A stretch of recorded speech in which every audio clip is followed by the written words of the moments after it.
삼성이 단 한 번의 투자로 2조 원을 쏟아부었습니다. 당시 회사 전체 매출의 절반에 달하는 천문학적 도박이었죠. 경쟁사들은 미쳤다고 했고 전문가들은 파산할 것이라 예언했어요. 하지만 결과는요. 일본의 철옹성을 단숨에 무너뜨린 기적의 역전승이었습니다. 잠깐만요. 1분 만에 할 수 있는 구독과 좋아요 부탁드려요. 이제 이야기 시작하겠습니다. 감사합니다. 지금 전 세계가 한국 디스플레이 없이는 스마트폰 하나 만들지 못해요. 대한민국은 어떻게 이 불가능한 승리를 거뒀을까요? 그럼 오늘의 사연 시작합니다. 저는 마이클 그레이엄이에요. 미국 매사추세츠 공과대학교에서 전자공학 박사학위를 받았고 디스플레이 산업을 분석한 지 올해로 정확히 28년이 됐습니다. 소니 아메리카에서 기술 자문을 15년간 맡았었죠. 샤프, 도시바, 파나소닉 등 일본의 네로라 하는 기업들의 컨설팅을 제공해왔어요. 업계에서 제 별명이 뭐였는지 아세요? 디스플레이의 예언자였습니다. 단 한 번도 틀린 적이 없었거든요. 적어도 한국을 만나기 전까지는 그랬어요. 1992년의 일이었습니다. 뉴욕의 한 투자회사로부터 긴급 의뢰가 들어왔어요. 한국의 삼성이라는 회사가 LCD 시장에 뛰어들겠다고 선언했다면서 이 회사의 가능성을 분석해달라는 요청이었죠. 솔직히 말씀드릴게요. 처음 그 이야기를 들었을 때 저는 실소를 금할 수 없었어요. 한국이요? 그 전쟁으로 폐허가 됐던 나라가 LCD를 만든다고요? 당시 제 머릿속에서 한국은 값싼 노동력으로 단순 조립이나 하는 개발도상국에 불과했거든요. 그때 디스플레이 산업은 일본의 동무대였어요. 샤프가 세계 최초로 계산기용 LCD를 상용화한 이후 일본은 30년 넘게 기술을 축적해왔죠. 소니의 트리니트론, 도시바의 방막 트랜지스터, 파나소닉의 플라즈마 기술. 이 모든 것이 일본의 손에서 탄생했습니다. 세계 LCD 시장의 95%가 일본 기업들의 것이었고요. 나머지 5%마저도 일본 기술을 라이선스 받아 만든 제품들이었어요. 미국과 유럽은 이미 오래전에 포기했죠. 그런데 한국이요? 말도 안 되는 소리였습니다. 저는 의뢰인에게 명확하게 말했어요. 일본과 한국의 기술 격차는 최소 20년입니다. 이 격차를 따라잡는 건 물리적으로 불가능해요. 삼성이 아무리 돈을 쏟아부어도 일본이 30년간 쌓아온 기술력과 노하우를 단기간에 따라잡을 수 없다고 봤거든요. 제 분석은 명확했고 제가 틀릴 리 없다고 확신했어요. 28년간 이 업계에서 틀린 적이 없었으니까요. 그 무렵 저는 일본 출장을 자주 다녔습니다. 도쿄의 전자 전시회에 갈 때마다 경외심을 느꼈죠.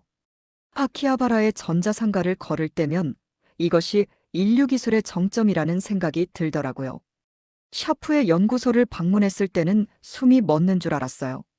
먼지 하나 없는 클린룸에서 나노미터 단위로 작업하는 기술자들. 그들의 손끝에서 미래가 만들어지고 있었죠. 일본은 단순히 제품을 만드는 게 아니었어요. 예술을 창조하고 있었습니다.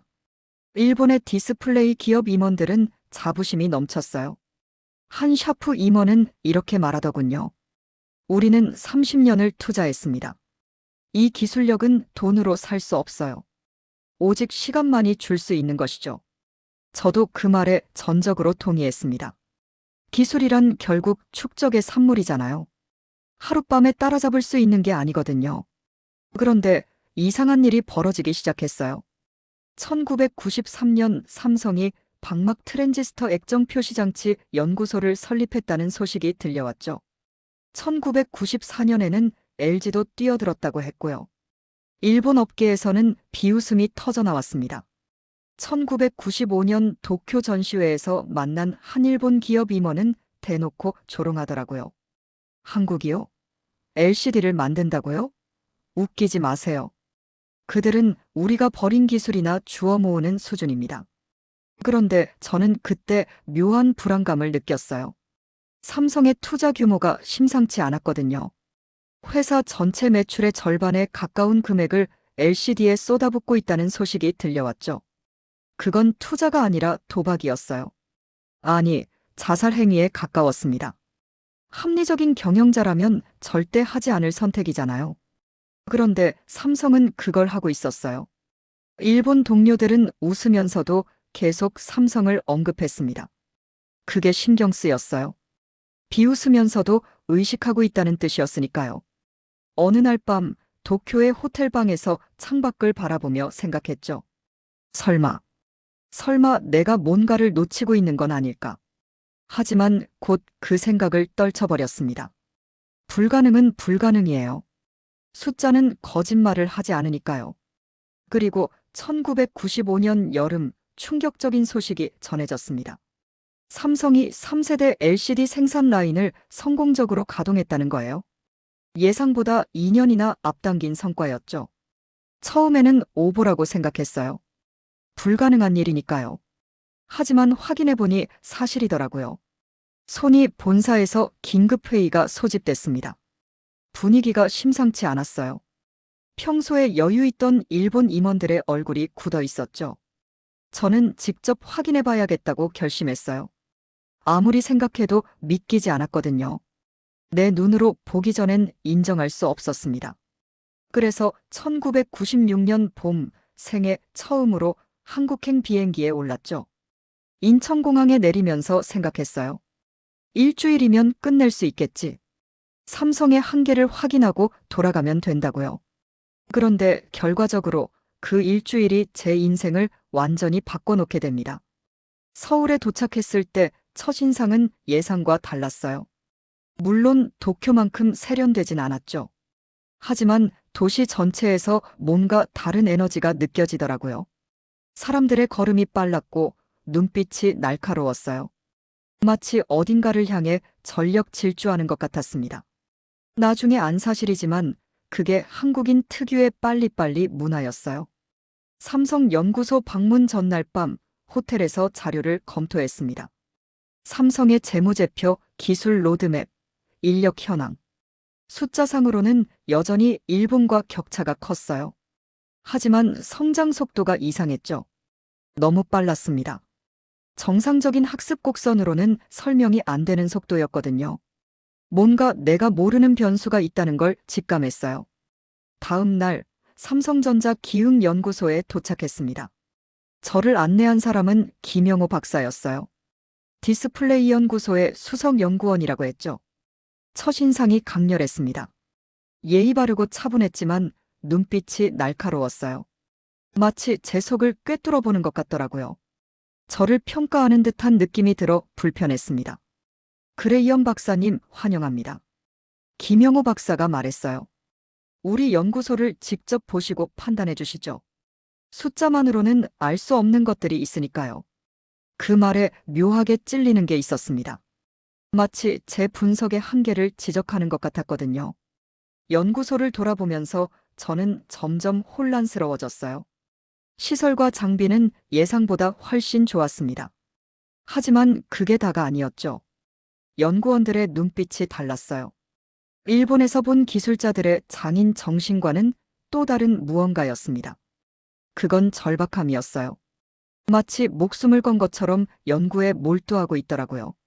저녁 늦게 연구소를 나서려는데 불이 꺼지지 않은 건물이 보였습니다. 시간을 확인하니 밤 11시가 넘어 있었어요. 아직도 일하는 겁니까? 제가 물었죠. 김영호 박사는 담담하게 대답하더군요. 여기선 당연한 겁니다. 우리에겐 따라잡아야 할 시간이 없으니까요. 남들이 8시간 일할 때 우리는 16시간 일해요. 그래야 20년 격차를 5년 안에 따라잡을 수 있거든요. 저는 속으로 비웃었어요. 아무리 열심히 해도 기술 격차는 메울 수 없다고 생각했죠. 하지만 동시에 불안했습니다. 저들의 눈빛에서 광기에 가까운 집념이 보였거든요. 그리고 그들은 단순히 일본 기술을 따라하는 게 아니었어요. 분석하고 개선하고 뛰어넘으려 하고 있었죠. 역설계라는 단어로는 부족했습니다. 그건 재창조에 가까웠어요. 하루 이틀이 지나면서 제 확신은 조금씩 흔들리기 시작했어요. 이건 제가 28년간 봐온 어떤 기업과도 달랐습니다. 일본 기업들의 조직적이고 체계적인 방식과는 완전히 달랐죠. 한국 연구원들은 더 빠르고 더 유연하고 더 공격적이었어요. 실패를 두려워하지 않았고 실패해도 바로 일어나 다시 도전하더라고요. 클린룸에서 일하는 한 젊은 연구원과 이야기를 나눌 기회가 있었어요. 28살의 이준서라는 청년이었습니다. 이준서는 대학원을 졸업하자마자 삼성에 입사했다고 했죠. 왜 이 일을 하십니까? 제가 물었어요. 이준서의 대답이 인상적이었습니다. 저희 아버지는 평생 공장에서 일하셨어요. 일본 제품을 조립하는 공장에서요. 아버지는 늘 말씀하셨죠. 언젠가 우리도 우리 기술로 만든 제품을 세계에 팔아야 한다고요. 저는 그 꿈을 이루고 싶습니다. 그 말을 듣는 순간 뭔가가 가슴을 쳤어요. 이건 단순한 비즈니스가 아니었습니다. 세대를 관통하는 꿈이었죠. 민족의 자존심을 건 도전이었어요. 숫자로는 측정할 수 없는 무언가가 그들을 움직이고 있었습니다. 그런데 제가 한국을 방문하고 돌아간 직후 아시아 금융위기가 터졌어요. 1997년 12월 한국 경제가 무너졌습니다. 국제통화기금 구제금융을 받아야 할 정도였죠. 전 세계 언론은 한국의 몰락을 보도했어요. 월스트리트에서는 삼성과 LG가 끝났다는 분석이 쏟아졌습니다. 저도 솔직히 그렇게 생각했어요. 아무리 열심히 해도 돈이 없으면 기술 개발은 불가능하니까요. 게임 오버입니다. 뉴욕의 한 애널리스트가 단언했어요. 한국 기업들은 구조조정에 들어갈 것이고 LCD 사업은 첫 번째 칼질 대상이 될 겁니다. 저도 그 분석에 동의했죠. 논리적으로 당연한 결론이었으니까요. 생존을 위해서는 핵심 사업에 집중해야 하잖아요. 아직 수익도 못 내는 LCD에 계속 투자할 여력이 없을 거라고 생각했습니다. 그런데 믿을 수 없는 일이 벌어졌어요. 삼성이 위기 상황에서 오히려 투자를 늘렸습니다. 미쳤다고밖에 생각할 수 없었죠. 온 나라가 파산 위기에 몰렸는데 수조 원을 LCD에 쏟아붓는다고요? 그건 자살 행위가 아니라 집단 광기처럼 보였어요. 제 보고서가 완전히 틀렸다는 걸 인정해야 하는 순간이었습니다. 나중에 알게 된 사실인데요. 삼성의 이건희 회장은 위기를 기회로 봤다고 해요. 모두가 움츠러들 때 과감하게 투자하면 경쟁자들을 따돌릴 수 있다는 역발상이었죠. 실제로 금융위기로 일본 기업들도 투자를 줄였거든요. 삼성은 그 틈을 파고들었습니다. 위기가 곧 기회라는 말이 이렇게 적용될 줄은 몰랐어요. 제 명성에 금이 가기 시작했습니다. 일본 기업들은 제 분석을 믿고 한국을 무시했는데 결과는 정반대였으니까요. 컨설팅 계약들이 하나둘 해지됐어요. 28년 경력이 한순간에 무너지는 기분이었죠. 밤마다 잠을 이루지 못했습니다. 내가 뭘 놓친 거지? 왜 내 분석이 틀린 거지? 그때 깨달았어요. 저는 숫자만 봤습니다. 기술력, 자본력, 시장 점유율. 하지만 한국인들의 그 눈빛, 그 결연함, 그 절박함. 그것을 분석에서 완전히 빠뜨렸던 거예요. 기술은 결국 사람이 만드는 것이잖아요. 그리고 저는 사람을 보지 못했습니다. 1998년 가을, 뜻밖의 전화가 왔어요. 김영호 박사였습니다. 예상치 못한 연락이었죠. 솔직히 김영호 박사가 저를 비웃을 줄 알았어요. 제 보고서가 얼마나 틀렸는지 조롱하려고 전화한 줄 알았거든요. 하지만 김영호 박사는 전혀 다른 말을 했습니다. 그레이엄 박사님, 당신은 숫자만 봤어요. 우리의 혼을 못 봤죠. 진짜 한국을 보여드리고 싶습니다. 다시 오시겠어요? 그 말에 뭔가 찔리는 게 있었습니다. 그래서 수락했어요. 28년 경력의 자존심을 내려놓고 다시 배우겠다는 마음으로요. 두 번째 한국 방문을 준비하면서 저는 처음으로 한국 역사를 공부했어요. 한국 전쟁 다큐멘터리를 보며 충격받았습니다. 1950년대의 한국은 세계 최빈국 중 하나였거든요. 폐허 위에서 시작해야 했죠. 그런 나라가 40년 만에 세계적인 기업들을 키워냈다니. 그제야 조금씩 이해가 되기 시작했어요. 한국 전쟁 당시의 사진들을 보면서 눈물이 났습니다. 잿더미가 된 서울, 피란민들의 행렬, 굶주린 아이들. 그 폐허에서 불과 한 세대 만에 세계적인 기업들이 탄생했잖아요. 어떻게 그게 가능했을까요? 저는 그 답을 찾고 싶었습니다. 1999년 봄, 다시 한국으로 향했어요. 이번엔 다른 눈으로 보겠다고 다짐하면서요.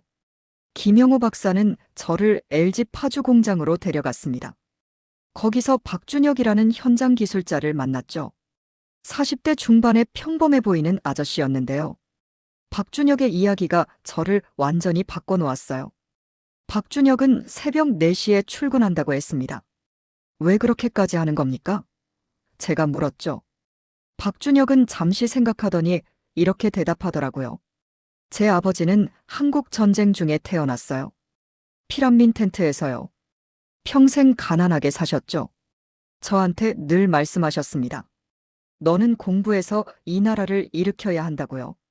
저는 그 말씀을 잊은 적이 없어요. 박준혁의 눈에 눈물이 고였습니다. 저도 모르게 가슴이 뭉클해졌어요. 그제야 알았습니다. 이건 단순한 비즈니스가 아니었던 거예요. 그들에게 LCD는 제품이 아니었죠. 민족의 자존심이었고 부모님 세대에게 지는 빚을 갚는 방법이었어요. 그런 동기를 가진 사람들과 어떻게 경쟁할 수 있겠습니까? 공장을 돌아보면서 더 많은 이야기를 들었어요. 금융위기 때 월급을 못 받으면서도 출근한 직원들. 회사가 어려우면 자발적으로 급여를 삭감한 연구원들. 그들은 회사를 위해 일한 게 아니었습니다. 나라를 위해, 다음 세대를 위해 일하고 있었죠.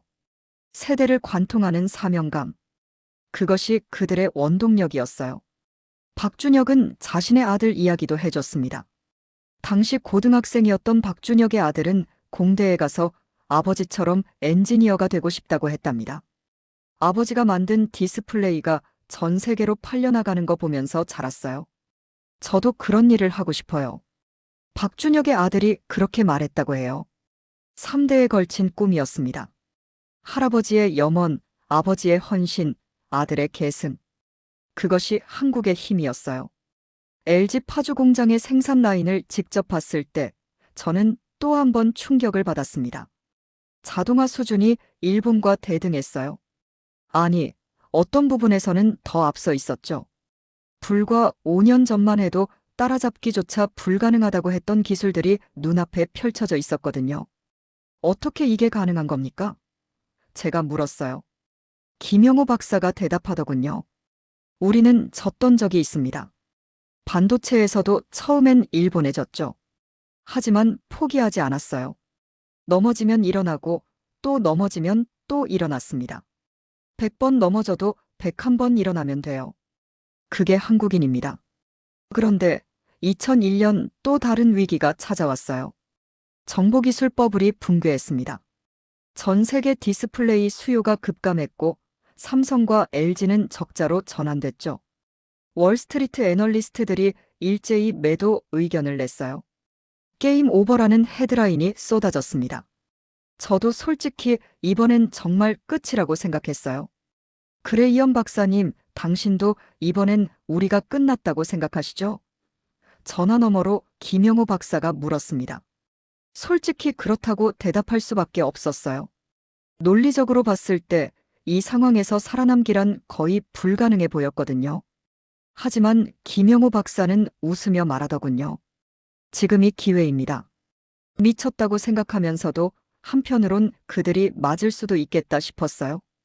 2번이나 틀렸으니 3번째는 그들의 말을 믿어보기로 했습니다.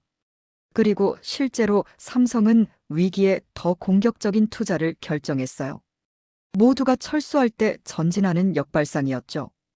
5세대 대형 LCD 라인에 천문학적 자금을 쏟아부었습니다.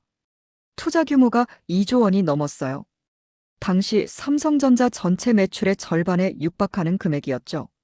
이건 도박이 아니라 올인이었습니다. 지면 다 잃는 승부였어요. LG도 동반 투자를 결정했습니다. 한국 기업 2곳이 동시에 목숨을 건 거예요. 경쟁 관계임에도 불구하고 이 순간만큼은 같은 방향을 봤죠. 일본을 이기자. 한국의 기술력을 증명하자. 그것이 공동의 목표였습니다. 일본 기업들은 버티지 못했어요. 수요 감소와 가격 하락 속에서 출혈이 계속됐죠. 한국 기업들과의 가격 경쟁에서 밀리기 시작했습니다. 30년간 쌓아온 기술력도 이 치킨 게임 앞에서는 무력했어요. 결국 하나둘 LCD 사업을 축소하거나 철수하기 시작했죠. 2002년 4월 NEC가 LCD 사업 철수를 발표했을 때 저는 온몸에 소름이 돋았습니다. 30년간 세계를 지배하던 일본의 패권이 무너지는 소리가 들리더라고요. 역사가 바뀌는 순간이었어요. 불가능하다고 했던 일이 현실이 되고 있었습니다. 그 뒤로 도미노가 쓰러지듯 일본 기업들이 무너졌어요. 도시바가 사업을 축소했고 샤프는 적자의 늪에 빠졌죠. 후지츠, 히타치, 미쓰비시도 하나둘 뺏기를 들었습니다. 한때 세계 LCD 시장의 95%를 장악했던 일본이 이제는 한국의 뒤를 쫓는 신세가 됐어요.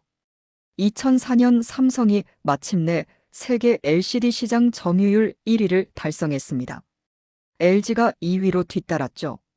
한국 기업 둘이 세계 디스플레이 시장을 장악한 거예요. 불과 10년 만에 일본의 30년 아성을 무너뜨린 역사상 전례 없는 역전극이었습니다. 그해 가을, 저는 도쿄에 있었어요. 일본 기업 임원들을 만나러요. 분위기는 장례식장 같았습니다. 1995년에 저를 비웃었던 그 임원이 기억나더라고요. 한국이요? LCD를 만든다고요? 웃기지 마세요. 그 임원이 했던 말이에요. 그런데 9년 후 그 임원은 이렇게 말했습니다. 삼성에서 배워야 할 것 같습니다. 기술 라이선스를 요청해도 될까요? 저는 그 순간을 영원히 잊지 못해요. 역사가 뒤집어지는 순간을 두 눈으로 목격했으니까요. 가르치던 자가 배우는 자가 되고 무시받던 자가 존경받는 자가 됐죠. 한국이라는 나라가 얼마나 대단한지 그제야 진짜로 깨달았습니다. 도쿄에서 만난 일본 연구원 한 명이 이런 말을 하더군요. 우리는 30년을 투자했는데 한국은 10년 만에 따라잡았습니다. 아니, 추월했어요. 어떻게 이게 가능한지 아직도 이해가 안 됩니다. 저는 대답했어요. 저도 처음엔 이해가 안 됐습니다. 하지만 이제는 알아요. 한국인들은 단순히 기술을 개발한 게 아닙니다. 민족의 혼을 걸고 싸운 거예요. 하지만 한국의 질주는 거기서 멈추지 않았어요. LCD에서 승리한 삼성과 LG는 다음 전쟁터로 눈을 돌렸습니다. 유기발광 다이오드예요. LCD보다 더 얇고 더 선명하고 더 유연한 미래의 디스플레이 기술이죠. 일본은 LCD 패배 후 유기발광 다이오드로 반격을 준비하고 있었어요. 하지만 한국은 이미 한 발 앞서 있었습니다. 삼성은 2000년대 초반부터 유기발광 다이오드 연구에 막대한 투자를 해왔어요. LCD로 돈을 벌면서 동시에 그 다음 기술을 준비한 거죠. 일본이 LCD 시장 탈환을 꿈꿀 때 한국은 이미 다른 게임을 하고 있었습니다. 2010년대에 들어서자 격차는 더욱 벌어졌어요. 삼성의 유기발광 다이오드 기술은 일본을 20년 앞서게 됐죠. 2007년 스티브 잡스가 아이폰을 발표했습니다. 그 혁명적인 제품에는 삼성의 디스플레이가 들어갔어요. 전 세계가 열광한 아이폰, 그 심장에는 한국 기술이 있었던 거죠. 이후 모든 스마트폰 제조사들이 한국산 디스플레이를 찾게 됐습니다. 애플, 구글, 화웨이, 샤오미. 세계가 한국 없이는 스마트폰 하나 만들지 못하는 시대가 된 거예요. 아이폰이 처음 발표됐을 때 저는 샌프란시스코에 있었어요. 발표장에서 그 얇고 선명한 화면을 보면서 감탄했죠. 그런데 나중에 알고 보니 그 디스플레이가 삼성 것이었습니다. 세계에서 가장 혁신적인 제품의 핵심 부품을 한국이 만들고 있었던 거예요. 저는 혼자 웃음이 났습니다. 1992년에 불가능하다고 했던 제 예측이 얼마나 틀렸는지요. 지금 현재 삼성과 LG는 전 세계 TV와 스마트폰 디스플레이의 80%를 공급하고 있어요. 일본의 샤프와 소니는 오히려 한국으로부터 디스플레이를 납품받죠. 30년 전만 해도 상상할 수 없는 일이었습니다. 한국은 따라잡는 나라에서 기준을 만드는 나라가 됐어요. 저는 그 과정을 처음부터 끝까지 지켜봤습니다. 비웃음에서 시작해 경회로 끝난 30년의 여정이었죠. 김영호 박사와는 지금도 연락을 주고받아요. 김영호 박사는 삼성에서 퇴직한 후 대학교에서 후학을 양성하고 있다고 하더군요. 제자들에게 늘 이렇게 말한다고 해요. 기술보다 중요한 건 정신입니다. 할 수 있다는 믿음, 해야 한다는 사명감. 그것이 불가능을 가능으로 바꿔요. 박준혁 기술자는 올해 정년퇴직을 했다고 들었습니다. 박준혁의 아들은 지금 삼성연구소에서 일하고 있다고 해요. 박준혁의 아들이 입사할 때 박준혁이 했던 말이 기억나더군요. 아버지가 시작한 일을 내가 이어가는구나. 할아버지도 하늘에서 기뻐하실 거다. 세대를 이어 나라를 일으키겠다는 꿈. 그 꿈이 현실이 된 거예요. 작년에 박준혁의 아들인 박민수를 직접 만날 기회가 있었어요. 아버지를 많이 닮은 청년이었습니다. 눈빛이 똑같이 날카로웠죠. 박민수는 지금 차세대 디스플레이 기술을 연구하고 있다고 했어요.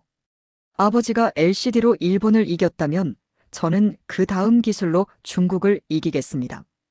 박민수가 한 말이에요. 그 말을 듣는 순간 한국의 미래가 밝다는 확신이 들었습니다. 저는 하버드 비즈니스 리뷰에 한국 디스플레이 산업의 성공 사례를 기고했어요. 제목은 불가능은 아직 일어나지 않은 가능성이었습니다. 전 세계 경영학자들과 기업인들이 그 글을 읽었죠. 많은 사람들이 물었어요. 한국의 비결이 뭡니까? 저는 항상 같은 대답을 합니다. 사람입니다. 한국인들의 정신이에요. 미국의 유명 대학들에서 강연 요청이 왔어요. 저는 전국을 돌며 한국의 이야기를 들려줬습니다. 하버드, 스탠포드, MIT. 세계 최고의 인재들이 한국의 성공 비결을 배우고 싶어 했죠. 강연을 할 때마다 저는 박준혁의 이야기를 꺼냈어요. 전쟁 중에 태어난 아버지, 피란민 텐트에서 시작한 상, 그리고 세대를 이어 이룬 꿈. 그 이야기를 들은 학생들은 눈시울을 붉히더라고요. 저는 마이클 그레이엄이에요. MIT 박사, 28년 경력의 디스플레이 분석가였죠. 하지만 한국 앞에서 저의 모든 지식은 무용지물이었습니다. 숫자와 데이터만 보던 제가 한국에서 사람을 보는 법을 배웠어요. 기술은 결국 사람이 만드는 것이고 사람의 의지는 어떤 숫자로도 측정할 수 없다는 걸요. 폐허에서 일어나 세계 정상에 선 나라. 불가능을 가능으로 바꾸는 민족. 저는 이제 자신 있게 말할 수 있어요. 대한민국은 기적이 아닙니다. 피와 땀과 눈물로 쓴 필연의 역사예요. 여러분도 그 자부심을 가지셔도 돼요. 아니, 가지셔야 합니다. 여러분의 부모님 세대, 조부모님 세대가 이룩한 업적이에요. 그분들의 희생과 헌신 위에 오늘의 대한민국이 서 있죠. 디스플레이 산업만이 아닙니다. 반도체도, 조선도, 자동차도, K-팝도, K-드라마도 모든 분야에서 세계를 놀라게 한 나라. 그게 대한민국이에요. 가끔 젊은 사람들이 물어요. 한국이 정말 그렇게 대단한 나라입니까? 저는 단호하게 대답합니다. 네, 대단한 나라예요. 세계 어디에도 없는 나라입니다. 저는 미국인이에요. 세계 최강대국의 시민이죠. 하지만 한국을 보면서 배웠습니다. 진정한 강함은 군사력이나 경제력에서만 오는 게 아니에요. 국민들의 정신력, 세대를 관통하는 사명감, 절대 포기하지 않는 의지. 그것이 진정한 강함이죠. 이 이야기가 여러분께 어떤 울림이 되었으면 좋겠어요. 불가능해 보이는 일도 할 수 있다는 것. 포기하지 않으면 반드시 길이 열린다는 것. 그리고 우리가 얼마나 대단한 나라의 국민인지. 그 사실을 잊지 마시기 바랍니다. 한국의 디스플레이 신화는 끝나지 않았어요. 지금도 삼성과 LG의 연구소에서는 수천 명의 연구원들이 밤을 새우고 있죠. 다음 세대 기술을 개발하기 위해서요. 접이식 디스플레이, 투명 디스플레이, 마이크로 LED. 미래의 기술들이 한국에서 탄생하고 있습니다. 그리고 그 뒤에는 박준혁 같은 평범한 아버지들, 이준서 같은 열정적인 청년들, 김영호 같은 헌신적인 연구자들이 있어요. 혹시 여러분 주변에도 비슷한 경험이 있으신가요? 불가능을 가능으로 바꾼 이야기, 한국인으로서 자부심을 느낀 순간이 있다면 댓글로 공유해 주세요. 여러분의 이야기가 또 다른 누군가에게 힘이 될 수 있습니다. 이 감동적인 이야기가 마음에 드셨다면 좋아요와 구독 부탁드려요. 대한민국의 자랑스러운 역사를 더 많은 분들께 알리기 위해 이 영상을 공유해 주세요. 긴 시간 시청해 주셔서 정말 감사합니다. 다음 영상에서 또 다른 감동적인 이야기로 찾아뵙겠습니다.